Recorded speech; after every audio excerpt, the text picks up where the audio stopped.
Thursday night. How is everyone? Good. Good? All right. It's a good start. It's a good start.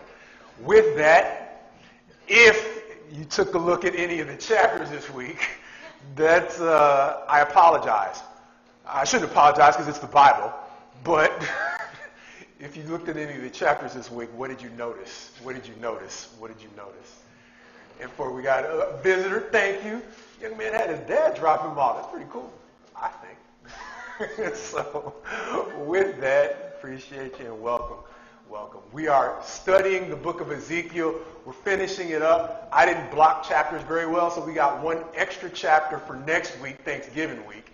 But that's a chapter that basically ends 9 chapters that talk about the new temple. It's a third temple. It's a third temple. And the reason why I have to apologize is because it's describing the third temple. If you're like me, I was listening and then reading and then listening and then reading and thinking it was going to be like the last time. This is not the first time. There was the first temple and we got the second temple. But this one was more difficult for me. And there was one thing that eventually caught my attention as to why it was more difficult. But if you had a chance to read through these chapters, we had one straggling chapter from last week, 40, which kind of led us off. So if we got 7 chapters this week, 1 from last week and 1 for next week, that accounts for the 9 chapters that are literally devoted to a third temple. So if you read anything, what stood out? And since we're summarizing Ezekiel essentially, anything from the entire book of Ezekiel or what we would call the major prophets that caught your attention. Go ahead. Well, the first thing is that it's almost like it's brand new. How so? Go ahead. Because we're just completely starting over with everything. Yeah. And the dimensions are given. Yeah. Like they didn't remember them. Yeah. Like nobody ever wrote it down or nobody has any, nowadays we'd say, well, you didn't have any pictures. Yeah. It's just like he's starting out again. Wow. So he's giving them every portion, every dimension, every size, every detail of how this temple is to be built and what is to be done with it. Amen. I like that. As you were speaking, something else came to me. It was almost like what you said I hadn't thought about, but it's part of a pattern. And that pattern is how often they forget. So what you said goes back to the days of Hezekiah and Josiah, where these were God's people all along. But as they were restoring temple worship, they did it in phases. Hezekiah reminds me of times in my life when I finally got motivated to do a thing, but my enthusiasm outpaced my knowledge. And so they started all over again in the days of Hezekiah, but they forgot they didn't have the Bible. Not like we have it. They didn't have it then, but they had the scrolls. And the scrolls were locked away in some corner of somewhere, and they wouldn't be discovered for 2 kings later. And so they thought they were restoring temple worship, but they were really simply acting in God's mercy. And so if you've ever had a time in your life where you started something over again, it was almost like Tom mentioned a couple of weeks ago, where you have the joy sometimes of seeing that picture that's on the wall that your kids might have drawn, and it's all outside the lines, the colors ain't where they're supposed to be, but you appreciate the effort. And so that was the kingdom under Hezekiah. It had strayed so far that I think it was either his son or his grandson, I think it was his grandson, Manasseh, had just made such a mess of things. But the good thing about Manasseh is he was one of the kings that turned it around before he passed. And so he at least had something to pass on to his grandson, because the example he set for his son was so wrecked that his son was even worse than he was, and I think that was Ahaz. But by the time Hezekiah saw, he at least had something to rely on.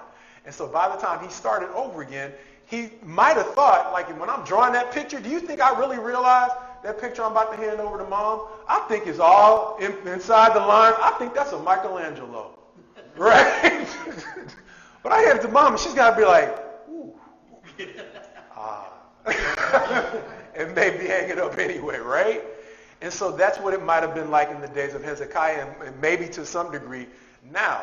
They think they're painting within the lines until they realize, oops, there's this thing we've forgotten. It was called the Bible, even though they might not have called it. It was the Torah then.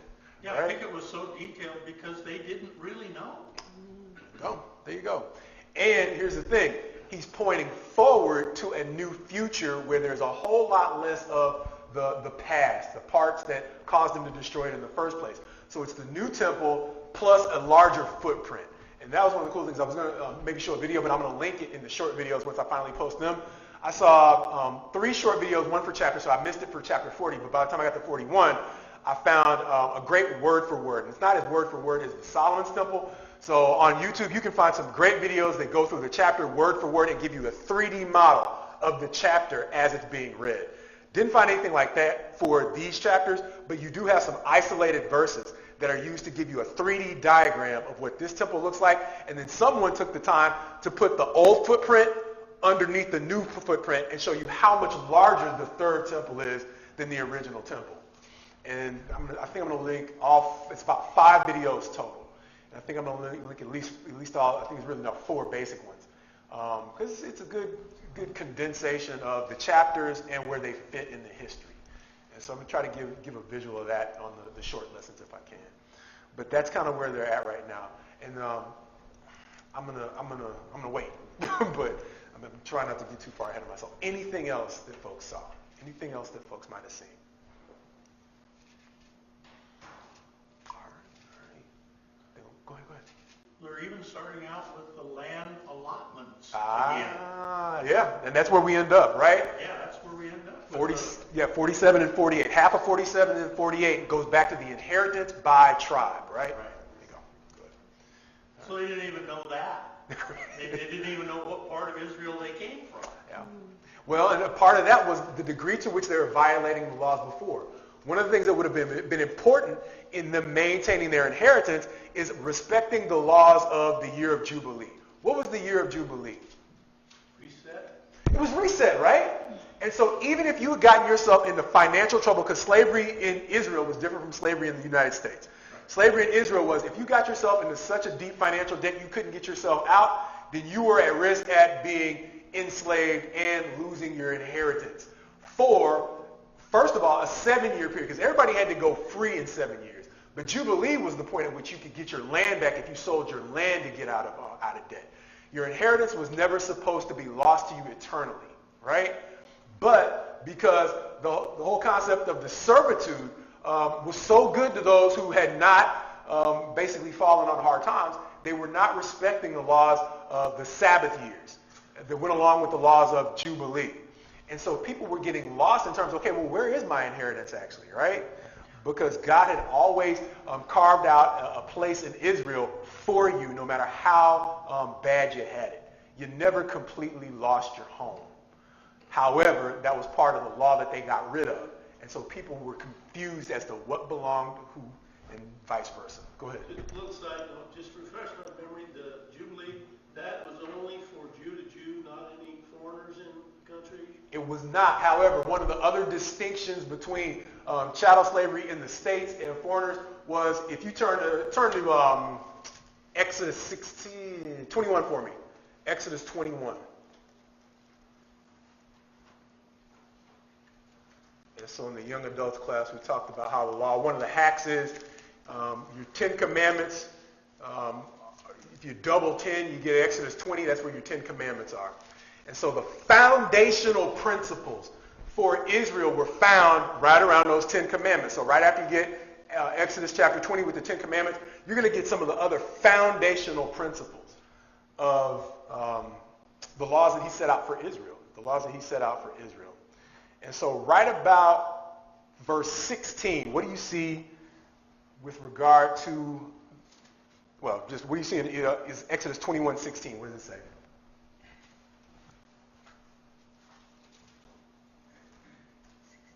Yeah, verse 16, Exodus 21.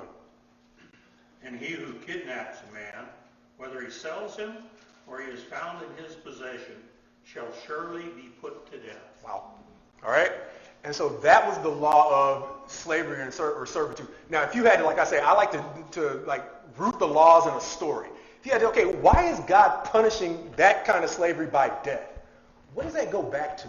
Why is that punishable by the death penalty? And is that anything that's relevant to us today as New Testament Christians? Does that guide New Testament Christians, or is that just Old Testament preaching? What does that go back to? What does that go back to?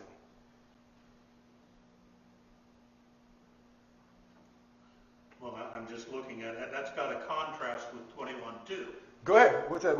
Which is, if you buy a Hebrew slave, he shall serve for 6 years, but on the 7th he shall go out as a free man without payment. Now, that's the Hebrews, but then the That's law, the Hebrews. that's it. But you still can't steal a man whether he's Hebrew or not. But that's what we're talking about. That's the Sabbath year. So in the 7th year, he's got to get a break.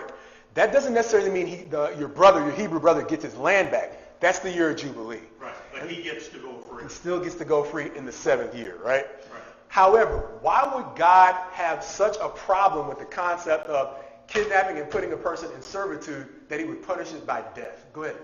A question about the 7th year.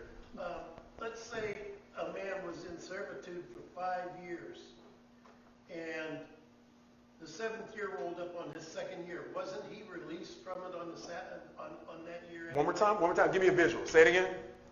If I was in servitude for 5 years, Yep. but let's say we're already in the 5th year of this, then that mean I'd only serve him for 2 years, because on that 7th year he'd have to release me, wouldn't he? No, I think the Sabbath year is, I think that's just relative to the time in which the person started serving.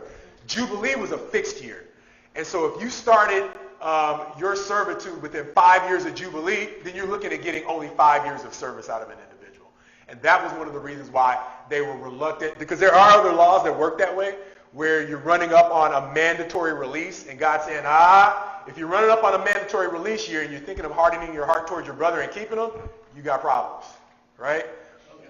But that's not every period of release. Some of the periods of release start from the time the relationship starts, and some of them run against fixed deadlines. Go ahead, I'm sorry.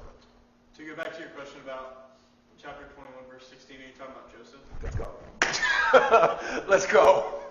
What was the problem? Now, we got a live story. What was the problem with what happened with Joseph? He was kidnapped, right? And that God was okay with that. Well, yeah, he left him there, didn't he? No, he compensated Joseph for all the time lost. And that dream that he had about that basically got him sold. I had this dream that there was this one reed and all the other reeds were bound down to it. As much as the brothers hated it, it came true. And so even after their dad passed, they still quaked in his presence. It wasn't because God was like, no, you guys, you're okay. No, they knew that they had done something that was basically wrong before God. Think about it this way. You've got other laws in the laws of Israel. If you can't steal your brother's ox, and you think you could steal somebody and put it, good luck with that. Good luck with that. And that's what God is helping them understand. And if you turn to the New Testament, it's going to be the same principle. Paul's going to repeat the law, and it's important for Paul to do it because as far as all the apostles go, he was the scholar, like among all of them, right? And so he's going to mention it again in, I think it's 1 Timothy. 1 Timothy. Maybe 2nd. No, 1st. Marcus. Yes, sir. I'm sorry. I have a question. You're talking about Joseph in this instance. That whole thing with Joseph and his brothers was before the Ten Commandments, was before the law was given, That's it. which was before all of this. That's it. So evidently, there was something in their past that God had revealed to them. Well, or he's adding the law to say, okay, you got mercy in the Joseph thing. Now starting a nation, do not get it twisted about what's right and wrong. I left you to yourselves to basically, because when Jesus summed up the law, right? We talked about it before. The Bible doesn't start with the law. The Bible starts with Adam and Eve in the garden, and just don't bother the tree, right? You got one you can eat from, one you don't. The laws were added as people made it clear they couldn't treat one another fair. Does that make sense? And so the Joseph thing predated the law. And so once you see something like a Joseph, once he's starting his laws, out of all the places he could have put the laws, like I said, this is coming in the chapter immediately after the 10 Commandments. So he gives you the 10, and then he's starting to give you principles of fundamental fairness before he's giving you the rest of the laws like we know. The ones that seemed extra cumbersome, why they were making excuses. And David had to remind you, no, his law isn't cumbersome. It's fundamentally just about, he wouldn't say what Jesus said, but Jesus was going to be the one who would eternally sat on his throne, or the throne of David. And Jesus summed up the law. Love God, love neighbor, right? That sums it all up. And so once again goes to the golden rule, which you're in the very beginning, before he sums it up. He basically sets it out in Matthew 5, 6, and 7. Whatever you would have done to you, then that's how you treat others, right? And that's what these laws go to. And so when Paul is helping to guide Timothy on what he needs to understand in terms of the ministry he's been left with, maybe around verse 8 of chapter 1 of 1 Timothy. Through 11, I'm sorry. Now we know that the law is good if one uses it lawfully. Understand this, that the law is not laid down for the just, but for the lawless, and the disobedient, for the ungodly and sinners, for the unholy and profane, for those who strike their fathers and mothers, for murderers, and sexually immoral, men who practice homosexuality, enslavers, liars. Who? Wait, who? And slavers. Wow. All right. Go ahead. Liars, perjurers, and whatever else is contrary to sound doctrine. What's wrong with Paul? He put enslavers right next to homosexuality, right? And so when we're talking about foundational principles, he's freshening it up. He's like, lest you forget, God, there's certain parts of the law that carry forward. And any of those things that carry the weight of you're treating someone according to a double standard for what you would want, for the kind of respect and affection that you would want, you're fundamentally on the wrong path if that's where you are. And so that's what he's talking about. So then the question is, how do you get the laws of? And I'll just give you just a rough example, but go back and do a little bit more detail when I go through maybe chapter 21. But I have a bunch of the old lessons linked where I go through some of the ones that talk about the difference between biblical slavery and what we've experienced, where he talks about that whole concept of what is it in chapter 21? Israel was not allowed to simply go once they got the land of Canaan. They were told to evict who? Who were they told to evict? What nations were they told to invade? Canaanites, for sure. Yeah, Canaanites. How many nations were those? The whole world. How many nations was it? Barry. There you go. How did I know he knew? Right? Right? 7 nations. It's all over the Revelation. It's all over, in some ways, this new temple. 7 is one of those standard funny. It's like one of those nations. Like I used to joke when I was a youth minister. I was like, what's the answer? And I'd give them a random question. They'd be like, Jesus? If it's a number question and it's the Bible, 7's a pretty good guess. And so there were 7 nations that they had problems with that they were never going to be able to have peace with. Aside from that, it had everything to do with whether or not those nations were willing to have peace with them. And so once they evicted those 7 nations, God was like, matter of fact, as they were going in, there were certain nations whose boundaries they were crossing. Like we're reading about all these condemnations on the Moabites, the Edomites, all their other relatives, Ammon. God's like, don't even think of setting up shop there. Ask them permission, because even though they're hostile towards you, that's their inheritance. I'm sending you to yours. And so you don't even get to really set up shop there without asking them permission, and if they say no, just go around. Because this was not carte blanche to just start taking over the entire territory, the entire region. It was you get your place to establish and have peace, and I'm going to try to establish my principles for peace, starting with you, going to the entire world, but spreading through that region. And it has everything to do with the kind of example that you set as to whether or not you can show people what it's like to get along. Does that make sense? And so that's what it was. And so he replaced the Canaanites, who were notorious for not being able to, right? Because they were, I'm not going to get into the Canaanites anyway. They were super, super successful.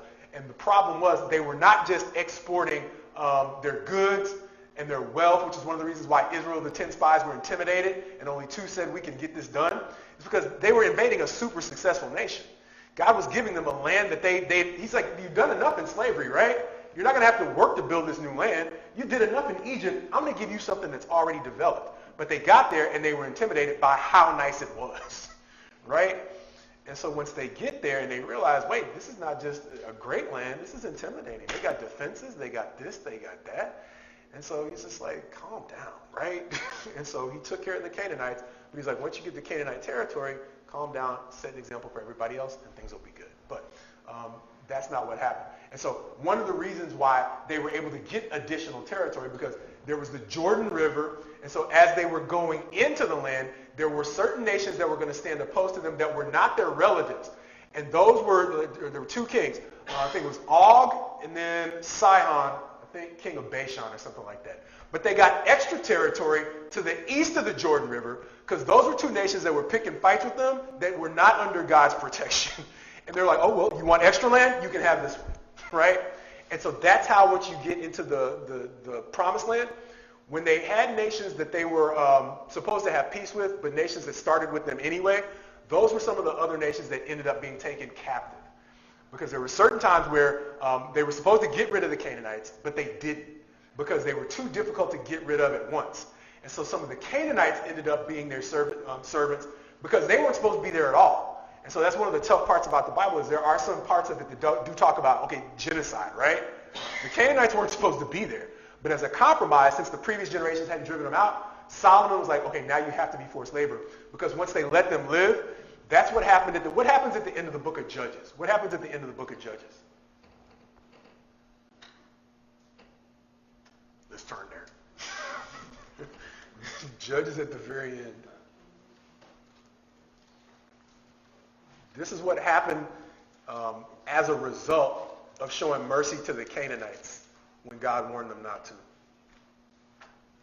First of all, the famous last verse of the entire book, chapter 21, verse 25 reads,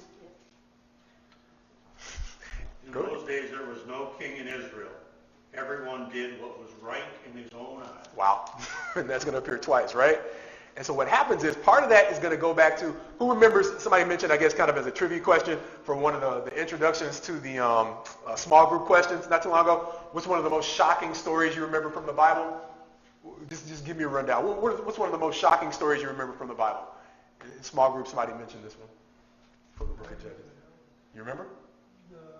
We mentioned the one woman who the pieces got sent out to the different tribes. Right. They cut a woman up into 12 pieces and sent a piece of her to all the different tribes. Was this a human sacrifice? Why did they cut her up? Why are they eventually likened to Sodom and Gomorrah by Ezekiel? Why does Ezekiel eventually compare them to Sodom and Gomorrah? Nothing but wickedness, but there was something very specific that they did that was just like what the Sodomites were trying to do. The people of Sodom and Gomorrah were trying to do. No value for life, and specifically? Well, they first asked for the men that were living in the town to come out and let them have them. But he pushed his Concubine out and he said, no, not her. Which ticked me off in the first place. I know, right? The first time you read it, that's really cold, right? But then the poor woman gets cut up and sent to everybody, you know. So she was already dead because the thing that got stopped in Sodom and Gomorrah, them taking or raping the angels essentially, he did not stop here in Judah. And it goes back to this very last verse where in those days there was no king in Israel. Everyone did what was right in their own eyes. Too many trivia questions. The place where that murder happened was in the very same place where they started, I won't say started, but past Rahab. They showed mercy to Rahab. That was legitimate. God gave them a blessing for that, and she ends up in the line of Jesus. But beyond that, when they saw the whole question or saying, give it an inch, you'll take a mile, Rahab was the inch, and they ended up starting cutting deals with all of these different nations that were too difficult to drive out. The people of Gibeah were one of those nations, and that's where this murder happens. And what happened was they became such close friends. The Israelites were such close kindred spirits with some of those nations that when they were told, give up the Gibeonites, the people of Benjamin were like, no. They would rather fight. And so the entire nation goes into civil war because they won't give up some rapists. Right? Because they had too close an affinity to them. And going all the way back to the beginning, when God's like, I'm not telling you to kill everybody, but I'm telling you there's 7 nations that if you're determined that those are going to be your buddies, it's going to be bad. And by the time you get to the end of Judges, it's horrible. They're losing tens of thousands of, like we talked about, when you're losing soldiers on a battlefield, the heroes don't always come back. The reason the Benjamites were courageous enough to stand up to the entire nation is because they were that. We got this saying now, I'm him. When you got like a great athlete and everybody else has told you like how cold or how really good he is, and he does something. I remember, I hate it because I love Steph Curry, but it was one of those moments where he got tired of all the abuse and he did something incredible one night and he just goes to the camera and goes, I'm him. And so that's what the tribe of Benjamin was. They were those guys where all of the lore, all of the reputation, it was true. And so in real life, the good guys don't always win. And so the tribe of Benjamin, as long as they were, they held off the entire nation for I can't remember how many days. But they killed a lot of Israelites before the tide actually turned. And so those are times when the nation had drifted so far where God was like, I'm just going to let you fight this out. And I'm not going to step in right away as though I'm just saving everybody from the misery, since everybody, this isn't just Benjamin, the whole nation is doing whatever they want. And so I'm going to let you suffer through the road back so that you can appreciate how bad it is. And so the level of shame they endured at the end of Judges, the good thing is they don't completely go back there, but they still go back close enough by the time we get to Ezekiel, because God is accusing them of being Sodom and Gomorrah all over again, even though it never gets this embarrassing. And so there are times when it seems like God is being cruel, but as cruel as he's being, there's two things going on. They're still going to repeat the same sins, but God willing, they were so ashamed, it never gets as bad as it was, right? And so even letting them go through all this misery, they still go back down the same road. They go back down the same road. And so the problem is, one of the reasons why those Gibeonites, they're still around during the days of the kings. Why? Because Saul, in his zealousness, once he decides that he's finally going to get up and serve God, he decides he's going to get rid of all those nations that they should have gotten rid of in the first place. But the problem was, Israel made a treaty or a covenant with them. And one of the worst things that disobeying God is breaking your word, especially under the old covenant. And so he's like, no, the Gibeonites were slick enough to trick you all into making a covenant with them. You can't just go kill them now. And so Saul starts to go in and basically trying to commit the genocide that was basically, I guess, legitimized cleansing the land before. And by the time it's under Saul, it is genocide. And so God is going to hold them accountable. And even though he leaves them some sons after he gets Jonathan killed for being loyal and trying to stick by Saul, even though Saul had strayed from God horribly, Jonathan gets killed, but he still has about 7 sons left. And the genocide that he commits against the Gibeonites, who were one of the Canaanite nations, gets the rest of his sons killed, all except for one that David spares because of his covenant with Jonathan. And that's the famous son Mephibosheth, who was crippled by an accident. And so David protected him as long as he could, which is pretty much, throughout David's reign. But all the rest of the sons, God plagued the nation of Israel because of Saul's crime against the Gibeonites. And so the plague that the nation was under, David was like, this isn't normal. And so he inquired of God, and God told him it's because of Saul's sin against the Gibeonites. But Saul didn't even have Gibeonites to sin against if they listened to God in the first place. That's me rambling. The reason why that ties back to the question of slavery is the rest of those nations that were able to reach treaties, they could not be trusted as buddies anymore because they had already led the nation into civil war, right? And so ultimately what happens is God says you can basically, they have to stay among you because you made a deal with them. But that's part of what was considered legitimized servitude in Israel. So when you're wondering where the different groups of servants came from, they were those among their brothers who couldn't pay debts, right? And so that was one way. Those who were not among their brothers, who likewise were from nations who tried to attack Israel, but God was like, no. And instead of becoming a casualty of war, you could become basically a servant that way. And then the 7 nations that were savvy enough to strike a deal or resist long enough to just make Israel exhausted. By the time you get to the days of David and Solomon, they end up in servitude that way. So typically that's how it happened, as opposed to kidnapping people and just putting them. That would, in the Bible, that gets you killed, right? And so that's what we're looking at there. But fast forward back to Ezekiel. I don't know how it all connects, but answering questions, so there we go. There we go. Anything else? Anything else that came to mind? Thank you, brother. Making a brother feel like some of the lessons, they may stick a little bit. Appreciate it. Anything else? Okay, go ahead. He did say at the very end, chapter 47, Let's go. that the aliens and the children of the aliens would get portions from the tribes that they inhabit. That was pretty cool, right? Yeah, so it's making them citizens. That's it. But there was still that same distinction. Because right around the time he's saying, okay, the resident aliens among you you still have a portion in the tribes that they inhabit, what was the other caveat that still goes back to, now thank you, that makes the connection. Going back to Gibeah. He says there's still foreign nations or journeyers, sojourners among you, they just have no place in Israel. Who are those? Who are the sojourners who had no place in Israel? If I can find it, I lost track of it. I think I highlighted it. Might have highlighted it on my phone. Oop, no, that was me, sorry. Let's see if I can find it. What verse are you in, brother? You said you're chapter 47? Yeah. It may be around there. About verse 22 and 23. 22 and 23. That's it. Which is the end of the chapter. So. That's it. That's cool. It comes up again, but there's a clear distinction. I want to say, what happens is, I don't keep the patterns I used to highlight consistent, so it's hard for me to spot them sometimes. I'm guessing.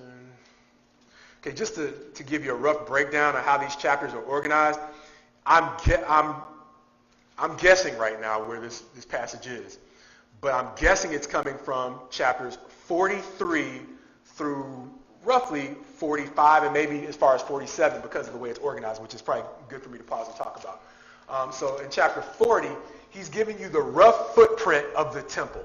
And so that's going to be roughly the same size of what you saw back in Solomon's day, except it's going to be 5 times as large because the temple itself is 100 cubits long and I think about 50 cubits wide.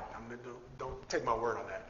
But there's going to be an outer gate that's going to be 500 cubits by 500 cubits, and that's going to be in the shape of a square. And that's one of the differences between Ezekiel's temple and Solomon's temple. And so that's the basic footprint you're roughly going to see in chapter 40. 41, however, is going to talk about the most holy place, and that's the place where God dwells.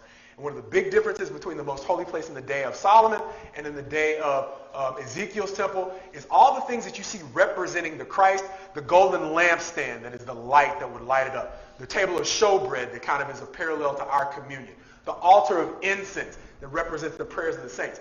None of those things are in Ezekiel's temple because it's going to seem like Christ is literally there, because there's a place for him in the temple. And so all those things that would light the interior, you don't need them because God's actually there in the middle wall of separation, that veil that was torn, or in the days of the crucifixion of Christ, that veil isn't there anymore either. So some of those separations you saw in the Old Testament, they're physically not there anymore.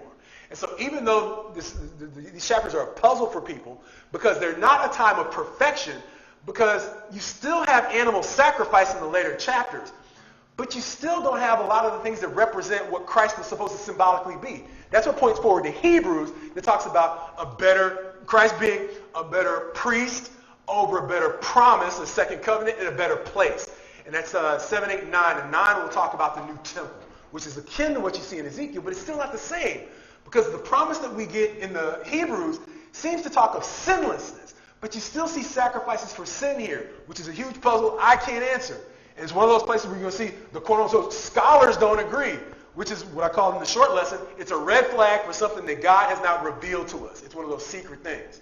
And so it's one of those things like we talk about old songs on Sunday. Old song, we will understand it better by and by, right? This is one of those passages, it is not clear what this temple is. My guess was that this is a temple because, okay, watch this qualification as we go through. Chapter 41, he's talking about the holy place or the most holy place where there's no longer the same old separations, no longer the symbols of Christ, because it seems like Christ is actually going to, a Christ-like figure, it's called the Prince, is going to be there. Chapter 42 is going to talk about the temple chambers, which is going to be the place where the priests who were loyal to God, even as the nation was falling apart, those are going to be the only ones left to minister to him. And so there's going to be a special place where they eat the sacrifices that are apportioned to them. All the other priests are not allowed to come near God. And so in chapter 43, it's going to say, now that he's got the layout, now his presence is going to come back into the temple in much the same way Ezekiel saw it leave. Chapter 43, that's where we see there's still an offer for sacrifice, because the second half of the chapter is going to talk from verses 13 on of an altar. And that's where they're still going to be making sacrifices for sin. How do we know? Verse 25, For 7 days you shall provide daily a male goat for a sin offering. Wait a minute, this place isn't perfect. People are still sinning. There's going to be a clue. There's no place for intentional sins any longer. In Israel, there were some places where he would carve out mercy for intentional sins. But in this temple, there's no longer a place for intentional sins. There's a place for accidental sins. There's a place for sins of ignorance. I just didn't know. But there's no place for people who willfully disregard what God has told them to do. You just don't see it in this temple, right? Okay, and so going forward, and check me on that. Check me on all that. But that's one of the things that I saw that I think the other folks saw too. Verse 44 is going to talk about the prince. And there's a gate for the prince. And the difference between the old temple, Solomon's temple and Herod's temple and this one is that you have 3 gates at least. It's going to face east. For y'all, it's going to face east. But then the north gate and the south gate are going to still be there. There's no west gate. But the east gate, once God comes back through the east gate, that's locked forever. And the only gates that we're able to go through are the north gate and the south gate. And you don't go back out the same way you came in. If you come in through the north, you leave through the south. If you come in through the south, you go through the north. The only exception is the prince. If he comes in the same gate God did, and he goes back out the same gate. All the east gate, which used to be the one for Moses and Aaron in the line of Levites, it's closed to everybody else except God and the prince. All right? Going forward in verses, and so the reason why that's important is because now you're going to start to see the prince and the priest that are allowed to come near him. But then he's going to start to give the rules. And that's why I guess all those rules about, making a long story short, those who are not native-born Israelites can still come through as long as they are not taking the nation back into the same habits of trying to reconcile their heroes with worshiping God. Does that make sense? And so to the degree that those who are from foreign nations are trying to drag the people back into mixing God with idolatry, they are unwelcomed in Ezekiel's temple. Does that make sense? But to the degree that they are like a Cornelius, they are recognized as being devout. They see the laws of Israel. They respect the laws of Israel. And they're not constantly trying to steer Israel in another direction, a la Gibeah. He's like, there's no more Gibeah. That's done, bud. Revelation 12. Satan's gone. We're done with that. Right? Anybody who can't live at peace with the laws of Israel cannot be there. But anybody from every tribe, nation, and tongue who is willing, there's a home for you here. All of the verses you mentioned in chapter 47. Now, I can't find that specific verse. I'll go back and look at it. I'll try to highlight it. And if I don't put it in one of the short videos, I'll try to reference it in the comments. But roughly, that's what goes on from there. So after chapter 45, you've got the holy district. And one of the other large differences is the longer video I'm going to try to link. It's going to say, this is unprecedented in Israel's history. That's why they're saying, we can't say this temple has ever been built because the footprint is so much larger than anything that's ever been built in Israel. There's nothing in Israel that was ever 25,000 cubits wide. And that's the measurement you see in chapter 45. Outside the temple, you have a holy district that looks like it takes up the entire top of the mountain on which Jerusalem sits. And so that's the difference between Ezekiel's temple. And then everything else, I got 2 minutes or no more minutes. No more. Boom. I'm sorry. All right, so finishing up, chapter 46 and everything forward is generally going to describe what it's like there. And the reason why it caught my attention that it was so difficult for me to understand what was going on is so much of it just talks about the structure because so little of it describes the different offerings of atonement.